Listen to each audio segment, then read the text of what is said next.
Our next paper is by two of our younger scholars, which we are very much looking forward to. I've heard both of them before, Jason Greenberger and Gyungwon Lee. Hello, everyone. My name is Gyungwon, professor of the Daesoon Theology in Daejin University in Korea. I hosted CESNUR 2016 in Korea. It was very honor for me to invite all of you in Korea. So I met a lot of foreign scholars and who interested in the Korean religious movement. So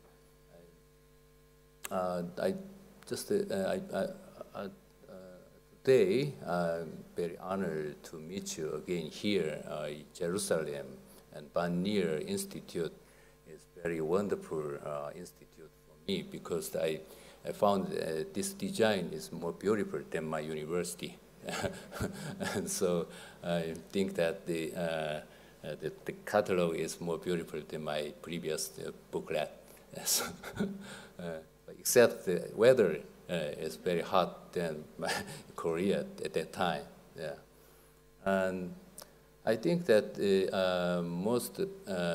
best thing that I hosted a CESNUR 2016 was to meet Jason Greenberg. Jason Greenberg originally was the presenter of the 2016 CESNUR, and he majored Buddhist theology, and also he can speak Chinese very well. But when we participated CESNUR 2016 in Korea, he was passionate in Korean new religious movement. And finally, he decided to enter my university and became the PhD student to research Korean new religious movement. So I was very honored to meet him. And also, he is majored in the Daesoon religion, in new religions in Korea. So the most important thing that he is first researcher to research the Daesoon theology, because there was no one come to my university and research the Daesoon theology in English. So I am very grateful to meet him. And recently he researched the ritual practice of Daesoonjinrihoe. As you know, most of religions has their own ritual practice. So Daesoon religion has their own ritual practice, including the commonly prayer and spiritual practicing. But I think that the most exclusive ritual practice in Daesoonjinrihoe is the Gongbu. This is very exclusive ritual practice in Daesoon.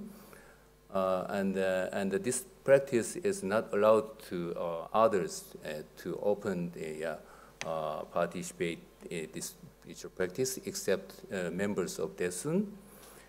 But recently, Jason researched this practice very secretly. So I'm afraid how he introduced these contents and how he understands this Gongbu practice. So now I'm also very expect how he introduced this very secret ritual practice. So now I'm introducing briefly Jason's resume here. Jason is graduate from the Buddhist chaplaincy program at University of the West. He is currently studying for his PhD in Daesoon theology at Daejin University. While at U.S., Jason translated 7 books on Buddhism from Chinese into English. 2 have been published by Buddha's Light publications, and the other 5 will be published in the coming years. Today, Jason will present on the literature known as Gongbu and its connection to our Holy Land. Okay, please, Jason will start the presentation now. Thank you. Thank you.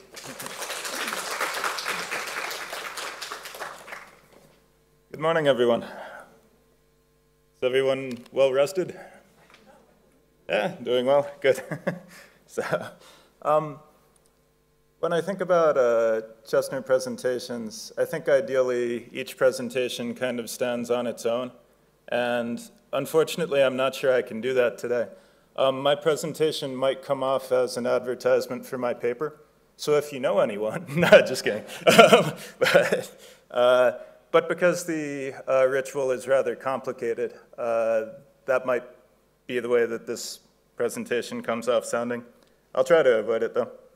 Anyhow, my topic is Holy Acts in the Holy Land.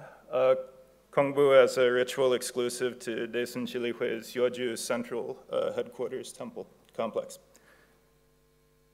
In terms of the structure of the presentation, I'll begin with the briefest of brief introductions to Daesoonjinrihoe. Our previous presenters presented it very well, so I won't spend too much time on that. Then I'll talk about religious sites within the order. There are 4 specific designations I'll cover. Feng Shui and headquarters. This is quite an interesting topic about geomancy and features in sacred numerology. I'll basically have to explain it via analogy. It's too complicated to do justice to. Buildings, structural analysis, liturgical analysis, personal cultivation, and conclusion. Let's see. To the extent that I was able, especially in my paper, but also in this presentation, I'm trying to present information that has never been made available in English before. A lot of the quotes that I'll be using are my own translations, or they're translations that I have helped edit. So, there we go. Okay. This slide you might remember from Professor Massimo's presentation on the left side here. I found a different version. It's kind of beautiful. So it's the Buddhas, Bodhisattvas, and great divinities petitioning in just outside of the ninth heaven. There are many ways that you'll see this presented in literature. Very, very recently, the Orange Books, I think you might be able to get a copy of them today. But they have an account of this that has a very nice emotional resonance, so I'll just read that. When facing despair and calamities, people naturally look to deities, Buddhas, and Bodhisattvas to find some sense of solace. Unbeknownst to humanity, however, deities, Buddhas, and Bodhisattvas have their own source of solace, and that is none other than Kuchon Sangje, the supreme god of the ninth heaven. It is he whom they petitioned in humanity's darkest hour, and it was he who descended into the world to rectify disorder and reveal the path to an everlasting paradise. Brick by brick, the path is paved as we collectively resolve grudges and grievances, live in accordance with mutual beneficence, and serve one another in gratitude. Just to talk a little bit about the lineage, let's see. A very nice account of this also comes from the Orange Book, but it begins, Doju Jojong-san received the Orthodox religious authority from Guchon Sangje through a revelation. In his last words before passing away into heaven, Doju transmitted the lineage to Dojon Pakudang. The religious orthodoxy of our order is not a mere thing which is given and taken in the conventional sense, but rather it is a profound source of holiness, which has been bestowed directly by heaven. So, like I said, I won't be touching on the religion proper all that much. I'll try and focus on the ritual instead. Designation of religious sites in Daesoonjinrihoe. Let's see. Here's kind of a nice picture. So there are 4 types of religious sites which can be plotted on a hierarchy of sorts in terms of sacredness. The least sacred are known as contact centers, in Korean, yolakso. They're small and basic. They can be run out of even the houses of devotees, and they're suitable for prayer ceremonies. Next are assembly halls, huihil. These are rented spaces in commercial buildings. There are 200 or so of these. The next designation is that of fellowship buildings, huiguan, freestanding buildings that enshrine a true likeness, jinyoung, of Kuchan Sangje. The majority of fellowship buildings were established by Dojun Pakudang, and he carefully considered their geomancy prior to their construction. There are 120 fellowship buildings in Korea. Lastly, there's the most sacred designation, that of temple complex, of which there are 5, dojang. Aside from the obvious differences in scale, another key difference between the fellowship buildings and the temple complexes is that the temple complexes house a full shrine, Yongdae, which contains true likenesses of Guchon Sangje, flanked by the Jade Thearch, or sometimes known as the Jade Emperor, and Shakyamuni Tathagata, the Buddha, historical Buddha, and also containing empty spaces designated to the 12 categories of deities, thereby equaling a full shrine comprising 15 total categories. Okay, and here are the temple complexes. So I found a really nice description of the temple complexes in issue 35 of Daesoon Bulletin.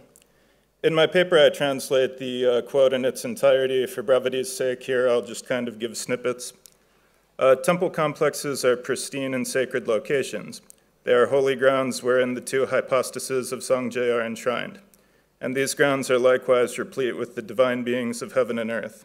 In these locations, we devote ourselves to practice spiritual cultivation, which we take as more important than our own lives. Therefore, we are prudent in our every behavior and action, and we carry out all practices in an orthodox manner. Those Tao cohorts who partake in spiritual cultivation put sincerity, respectfulness, and faithfulness into practice and push themselves to a higher level as spiritual cultivators. Propriety with regard to desires, speaking, and dealings might be easily forgotten by humans, but the divine beings of heaven and earth are endowed with perfect awareness. Therefore, Tao cohorts should be aware of the need to continuously maintain an illuminated mind and avoid self-deception. Therefore, Tao cohorts keep their minds and bodies pristine and observe great caution so as to avoid committing even the smallest transgressions. Dojun Pakudang also taught, this is kind of interest, although temple complexes lack the scale of the jade palaces of heaven, Chonsang Okgyong, they have been built according to the same structure. Therefore, Tao cohorts in Daesoonjinrihoe have a belief that temple complexes are microcosms of the jade palaces in heaven. Okay, next I'll be talking about feng shui and headquarters Pungsu in Korean. In terms of geological feng shui applied to large land masses, a crucial consideration is whether or not the land mass contains energy hubs, which manifest as pitted land, in Korean, hyol. The area surrounding these hubs and contributing to their energy and auspiciousness are known as luminous courts, myeongdang. This belief continues in modern-day Korean, but especially in ancient Korea, people were quite concerned with finding a luminous court when it came time to bury the their deceased family members. A family member buried in a luminous court was understood to be able to exercise a positive influence in the lives of his or her descendants. Luminous courts are also an ideal location for religious sites. Hence, each temple complex in Daesoonjinrihoe responds to a different classification of energy hub in feng shui taxonomy. Although it's unclear what feng shui diagnosis Dojun Pakudang used when selecting the land for the establishment of the temple quarters, he's remembered as having stated that there are 72 different methods for determining feng shui. During his lifetime, other masters would offer their own appraisals of the various temple complexes, which later became standard associations for the temples. Although it's unclear if he agreed with these masters, he did not contradict them. Feng Shui masters categorized the Yeoju temple complex as an energy hub wherein plum flowers descend to heaven, descend to the earth, Meihwa Nakji Hyol. Kumgang-san Tosung Training Center Complex is an energy hub wherein cranes fly from cabins into the sky. Haksa Bichon Hyol. Pocheon Cultivation Temple Complex is an energy hub where immortals read books. Sonin Tokso Hyol. Okay, and the Chungok Temple Complex is an energy hub of the Dragon Horse Womb, Yongma Bote Hyol. And Jeju Training Temple is an energy hub of the astronomical timekeeping mechanism, Songgi Okeng Hyol. The Yeoju headquarters exhibits another auspicious feature of having the back of the headquarters to the mountains and overlooking a body of water, Pesan Imsu. And it's seen as positive because the mountains can block incoming winds. Forgive me, some of this is my own artistic representations. I'm by no means a feng shui specialist, so I may have totally gotten this wrong. And yeah, as previously mentioned, the headquarters is an energy hub where plum flowers descend to the earth. This category of energy hub is defined as hills which look like lotus flowers and the appearance of plum flowers descending to the earth. The surrounding mountains or hills convey the meaning of flower petals. Yeah, so once again, please don't take these too seriously. In one corner, I kind of reimagined the headquarters as just one giant plum flower. This is based off of a scholar, though. I saw another scholar do this. In the other one, we kind of see the surrounding hills, and they look a little bit like actual plum flowers which have fallen to the earth. So I'm thinking that's the sort of thing that perhaps we're looking at. Once again, they're according to Dojan Nim, there were 72 different ways to arrive at these conclusions, so this might not be it. Features in sacred numerology. I'm gonna do this kind of as an analogy. So, especially if you liked the old school Hanna-Barbera cartoons, you would notice that they were very lazy animators. So sometimes they would put down a background, and then maybe they would have a character, and then maybe they would only animate the character's like facial expressions. So my own opinion with numerology is you don't know how much is at play or not at play. We could look at a magic square like follows, and maybe it's also associated with I Ching trigrams, or maybe not. Maybe it's associated with directions. Maybe that's considered a fractal and represented as paduk in Korean. This game is also known as Go in Japanese and Weiqi in Chinese. So we have to be aware that these meanings can be present at any time. One unique feature about Daesoonjinrihoe is they're influenced in part by the Korean scholar and thinker Kim Il-bu. So he had a sort of different take on Yijing Feng Shui. So it'll be a little bit stylized. And it's quite popular in Korean New Religion.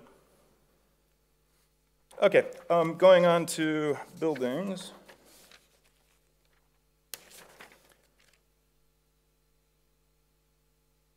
I just want to kind of show you some nice pictures of the temple complex. Please visit us. These are the pictures which are associated with Gongbu practice. And I'll start, I was able to kind of do a rough diagram of the different buildings. We'll start with Shihagwon. Shihagwon is located to the right of Yongdae, the main and only truly complete shrine. This is the building wherein Shihak Gongbu is held. The incantations practiced here, Unjang incantation, the incantation of the 7 stars, which are chanted by chief members, advanced members, and basic members, and the Tao Perfection Incantation, which is chanted by male and female ordinary Tao cohorts. The building's arranged in 3 floors as follows. So you kind of see in the upper corner, we have the upper left-hand corner, the Shihak Gongbu room for male and female Tao cohorts. And there are also rest areas, and they rotate the groups in to perform the ritual. Onward, we have Shibobwon. Shibobwon is located to the left of Yongdae. This is the building where Shibop Gongbu is held. The incantation used here is the True Dharma incantation. The building is 3 stories high and has a floor plan as follows. So once again, we see, in many regards, a somewhat similar structure. In the interest of time, I'll just try and move on. Cheongsimwon is the last of the Gongbu-associated buildings. It's located across from Yeongdae.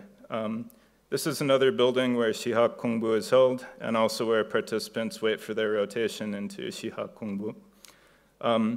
The incantations used here are Taeul mantra and the prayer incantation. Building is likewise 3 stories high and arranged as follows.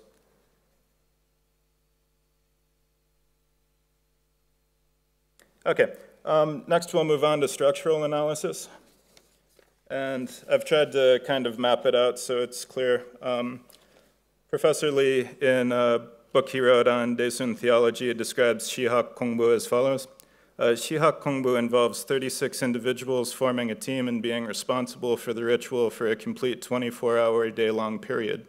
A new team is rotated in each day, and every 5 days, a 180-member team gathers to hold the ritual of first descent, and every 15 days, 540 members gather to hold a ritual of joint descent.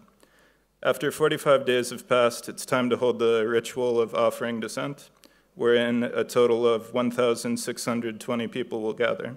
In this manner, after the 24-hour Shihak Gongbu, next comes the ritual of first descent, then the ritual of joint descent, and then the ritual of offering descent, and only then has a complete cycle ended. In terms of Shibop Gongbu, he describes it a bit differently.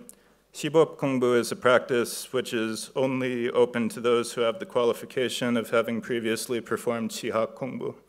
It is just like Shihak Gongbu in the sense that it also consists of a team of 46 individuals who are responsible for a day-long 24-hour period. The personnel setup is the same as Shihak Gongbu, but the chanting is not divided up, and instead everyone is united in chanting the True Dharma incantation. Each individual is tasked with a designated time in both the morning and afternoon. This includes teams of 3 built up of 1 executive member, 1 nesu, 1 weisu, who meet in the designated location for an hour and recite the incantation together. Although both consist of 24 hours, the general procedure for Shibop Gongbu and Shihak Gongbu contain methodological differences. Okay. Lastly, coming up on lastly, I have some liturgical analysis. Liturgical analysis is clearly quite necessary if you're going to appreciate a ritual, but it's also profoundly challenging. The incantations and mantras utilized in Gongbu represent a mixture of Taoist astroalchemy, sacred numerology, yin-yang formulations, evocation of Taoist deities, and unique Jungsanist reorderings and modifications of all of those. The task of translating these into English is considered rather taboo. Most of the incantations are written in Chinese or Sino-Korean, and they do not even translate it into modern Korean, so they'd really like to preserve mystery. What I'm about to show you is by no means authoritative. I just wanted to get the conversation started. In my paper, I actually provide the full liturgy for Gongbu, but I'm just going to show a little bit of it here. This is kind of a translation I'm working on for the incantation of the 7 stars. I think it's quite fascinating, really. The 7-star Tathagata kings are the great deities among the 9 timekeepers. From on high they shine within golden towers. Down below they cover the Kunlun mountains as they administer and regulate heaven and earth.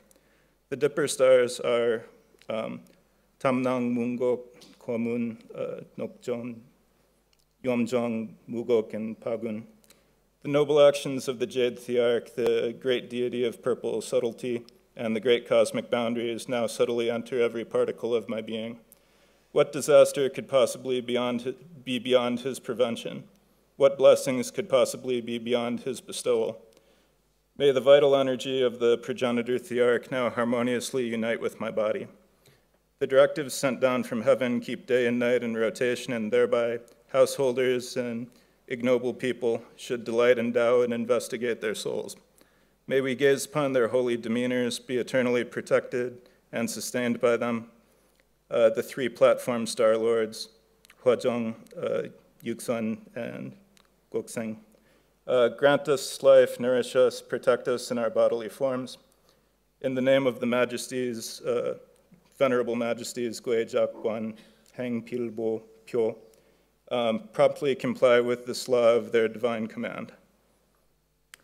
Here's one from Prayer Incantation. We serve the host of heaven, the one who established creation and the one who bestowed eternity on the world. We shall never forget the knower of all matters. May divine energy arrive now. We pray that it greatly descends upon us.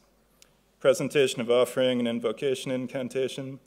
Infinite spirit and great virtue, we offer our obedience to the will of heaven and offer our receptivity to the teachings of divine beings. We disciples of Tao pray that you grant our success. Personal cultivation.